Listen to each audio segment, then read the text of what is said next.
Ever thought your job was weird? Well, buckle up because we're about to delve into the annals of history to uncover some of the most bizarre jobs that ever existed. From the ornatresses, the ancient hairstylists who would use some rather unexpected ingredients in their hair dyes, to the groom of the stool, the royal bathroom attendants who had the dubious honor of assisting royalty with their most private matters. And let's not forget the whipping boys, for the royal scions. These are just a taste of the strange and sometimes downright disgusting professions that people had to undertake. Intrigued? We sure hope so. Let's get started. Number 11 takes us to the glamorous world of ancient Rome, where there existed a group of talented individuals known as ornatresses. Now you might be thinking, orna what? Well, think of them as the OG hair gurus, the original trendsetters of their time. But here's the kicker. These skilled stylists weren't exactly living the dream like our modern-day hairdressers. Nope, they were more like hair slaves, bound to cater to the whims and fancies of their owners. Picture this. You're living in ancient Rome, rubbing elbows with the elite of society. Looking your best is not just a preference, it's practically a requirement. Enter the ornatresses, the unsung heroes tasked with transforming their owners into the epitome of Roman elegance. Now, you might think that hairstyling today requires some serious skill, and you'd be right. But let me tell you, back in ancient Rome it was a whole different ballgame. Forget about popping down to the local salon for some dye or a wig. Nope, these master manipulators of hair had to concoct their own magical potions and elixirs to get the job done. Imagine mixing up a brew of rotten leeches, crushed insects, squid ink, and bile just to give your noble client that perfect shade of brunette. Or how about slathering pigeon poop and ashes on someone's head to achieve that coveted sun-kissed look? Yep. These ornatresses weren't afraid to get their hands dirty, or should I say, covered in all sorts of gross stuff, in the name of beauty. But wait, there's more. If their esteemed owner happened to be straight up bald, these dedicated stylists would go to extreme lengths. And by extreme, I mean they'd literally shave off their own hair to fashion a wig or hairpiece for their client. Talk about dedication to the craft. So, the next time you're complaining about a bad hair day, or debating whether to go blonde or brunette, just remember the ornatresses of ancient Rome. Think your job stinks? Number 10 leads us to talk about the gross yet rewarding job of groom of the stool. Buckle up for a journey back in time to the glamorous world of the English monarchy, where even the most royal of bottoms needed a little assistance. Enter the groom of the stool. Now you might think being the groom of the stool sounds like a crappy job, and you wouldn't be wrong. But let me tell you, it was more than just cleaning up after the king's royal behind. Oh no, it was a full-on 24/7 commitment to ensuring His Majesty's toileting needs were met with the utmost care and attention. Picture this, you're strolling through the grand halls of the royal palace carrying a portable commode like it's nobody's business. Inside you've got towels, a washing bowl, and water, because when you're on royal duty you've got to be prepared for anything. But here's where it gets really interesting. These dedicated grooms weren't just there to tidy up. Oh no, buddy boy. They were like human poop detectives, carefully monitoring the monarch's every move, quite literally. From tracking meal times to predicting bathroom breaks, they had it all down to a science. And let's not forget the undignified task of helping the king disrobe when nature called. Yep, that's right, they'd be there, assisting His Majesty with the delicate art of getting his royal robes out of the way so he could do his business in peace. But fear not, they drew the line at wiping. Even royal bottoms have their limits. So, the next time you're feeling a little down about your job, just remember the noble grooms of the stool who bravely face the messiest of royal duties with unwavering dedication and a strong stomach. Now on to number 9. Imagine taking the punishment for someone else's mistakes. Meet the whipping boys. In the annals of history, few jobs were as peculiar and as perilous as that of the whipping boy. These were the unfortunate lads who took punishment on behalf of misbehaving princes. Yes, you heard that right. When a prince stepped out of line, it was the whipping boy who felt the sting of correction, not the errant royal. The reasoning behind this unconventional method was that the royal blood should never be spilled, no matter the reason. As odd as it may sound, these whipping boys often formed close bonds with the princes, given the shared experiences and the time they spent together. So next time you feel like life's being unfair, just remember, at least you're not a whipping boy. Ever had a haircut and surgery at the same spot? Number 8 brings us to the Middle Ages, where this fantasy 2-for-1 combo deal was a reality. Imagine you're in medieval times. You walk into your local barbershop for a trim and find someone having a tooth extraction right next to you.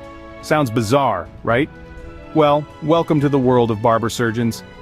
These multitaskers of the Middle Ages combined the roles of hairdressers and medical practitioners. From cutting hair to cutting open bodies, these professionals had a wide range of skills. They would trim your beard one moment and the next, they'd be performing bloodletting or even amputations. And you thought your barber's chatter was distracting. If you think about it, there was a certain convenience to this one-stop shop. Need a shave and a surgery? No problem. You could get them both done at the same place. And if you were really lucky, they might even give you a free bowl cut while you were unconscious from the pain. So, a haircut and an amputation, please. Hold the anesthesia. Now let's keep this party rolling on to number 7. Cleaning up after a party can be tough, but have you ever been a vomit collector? Imagine that.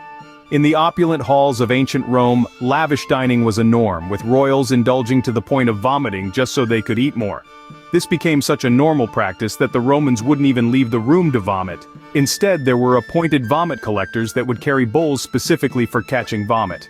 In some situations, there would be so many people at the dining table that there weren't enough bowls, so they would simply vomit on the floor. The job of the vomit collector was to clean any vomit on the floor, as well as the vomit in the bowls. If they were lucky, they would avoid getting vomited on directly. And while most of us would balk at the thought, it was a legitimate job back then. Talk about a job that really stinks, eh? But it's all a matter of perspective. The vomit collectors of yore might have found your job equally puzzling. Suddenly, your after-party cleanup doesn't seem so bad. Number 6 begs the question. Ever been disturbed by a dog during a sermon? Not if a knock-knobbler was around. Picture this. Elizabethan times, a solemn church service, and then a wild dog barges in. Who you gonna call? No, not the Ghostbusters, but the knock-knobbler. These brave souls were tasked with chasing these canine invaders out of churches, ensuring the sanctity of the service. And if you think that's all they did, think again. These multitaskers also doubled as the church's unofficial child discipline force. Unruly child in the pews? The knock-knobbler was there to make sure the little tyke remembered the meaning of peace be with you. It's like combining a dog catcher and a school principal into one. Just imagine the job description. Must love dogs and disciplining children. But let's face it, in an era before pest control and child psychologists, the knock-knobbler was a jack of all trades, ensuring both the physical and moral cleanliness of the church. In their own unique way, they contributed to keeping the order and decorum of these sacred spaces. Who needs a pest control when you've got a knock-knobbler? Fancy a job in healthcare? How about collecting leeches? Now before you start to squirm uncomfortably in your seat, let's explore this job a bit more. Leech collectors were the unsung heroes of the medical field. Their task was to gather these slimy little critters, which were then used for bloodletting, a common medical procedure in the past. Imagine a typical day at work, wading through boggy waters, your bare legs serving as bait for these bloodthirsty creatures.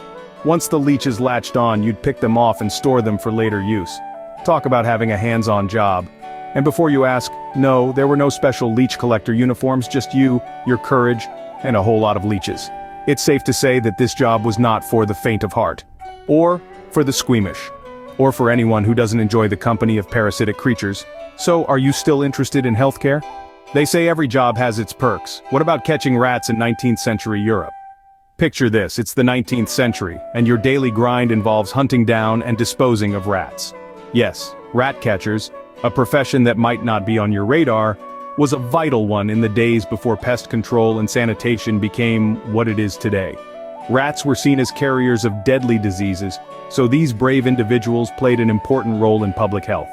They were the unsung heroes of urban life, venturing into the grimy corners of cities, armed with nothing more than their wits and rudimentary tools, to tackle the rodent menace one rat at a time. You might think of it as a dirty job, but someone had to do it. And let's be honest, it would take a certain amount of courage, wouldn't it? It's not every day you find yourself face to face with a rat, let alone making a living out of catching them. So the next time you see a rat, spare a thought for these brave souls. Their work was far from glamorous, but it was crucial in keeping the streets of 19th century Europe a little safer from disease. Now let's transport back to a world before the relentless buzz of alarm clocks, where waking up with the birds was more of an art than a science. Enter the unsung hero of the pre-alarm era, the knocker-up. Now, you might be scratching your head wondering what in the world a knocker-up is. Well, my friend, let me enlighten you. These were the early risers of society, the human alarm clocks with a knack for punctuality and a talent for rousing even the deepest of sleepers. So, how did they do it, you ask? Oh, they had tricks up their sleeves that would make even Houdini proud. If their client happened to reside on the ground floor, it was as simple as a hearty bang on the window, nothing like a rude awakening to start the day off right. But what about those lofty dwellings, perched high above the ground? Fear not, for the knocker-up had a solution for every situation. Picture this, a brave soul wielding a long stick or broom, tapping on windows like a rhythmic drummer in the dawn orchestra. And if that wasn't enough to stir the slumbering souls within, they'd resort to the age-old tradition of pea shooting. Yes, you heard me right. Shooting peas through a tube at windows to jolt their clients awake. Oh, the ingenuity of it all. Who needs a fancy alarm clock when you've got a fearless knocker-up armed with peas and determination? So, the next time you grumble about waking up to the shrill beep of your modern-day alarm, spare a thought for the humble knocker-up, whose wake-up calls were a symphony of creativity in the dawn chorus of yesteryear. Man, we still have 2 more to go. Hold on to your noses, folks, because I've got a story that'll make you laugh till you toot quite literally. Ever heard of the ancient art of flatulism? That's right, we're talking about professional farters. Now before you wrinkle your nose in disbelief, let me assure you, this was no joke. Flatulists were the original kings and queens of comedy, using their, unique talent of raunchy symphonies to entertain crowds far and wide. Picture it, a crowd gathered in eager anticipation, waiting for the grand performance to begin. And who's center stage? None other than the illustrious Flatulist, ready to let loose a gas chamber filled with beans. But these weren't your average everyday farts. Oh no, these were carefully crafted, masterfully timed toots that could bring the house down. From farting to music like a true wind instrument virtuoso to letting one rip on cue for maximum comedic effect, these Flatulists knew how to make an audience laugh till they cried or gagged. And did you know that the Irish had their own special brand of gas-powered performers? They were known as brégatoires, adding a touch of Celtic charm to the art of flatulism. But hey, whether you called them Flatulists or brégatoires, one thing's for sure, they knew how to make a stink. Now you might be wondering, how far back does this gas-tastic tradition go? Well, let me tell you, even the great Saint Augustine couldn't resist writing about these masters of methane. According to him, Flatulists possessed such control over their bowels that they could fart on command, creating the illusion of singing. Now that's talent. And speaking of talent, let's not forget the OG of flatulism, Roland the Farter. This guy was the ultimate crowd pleaser, performing annually for the royal court of Henry II. And guess what?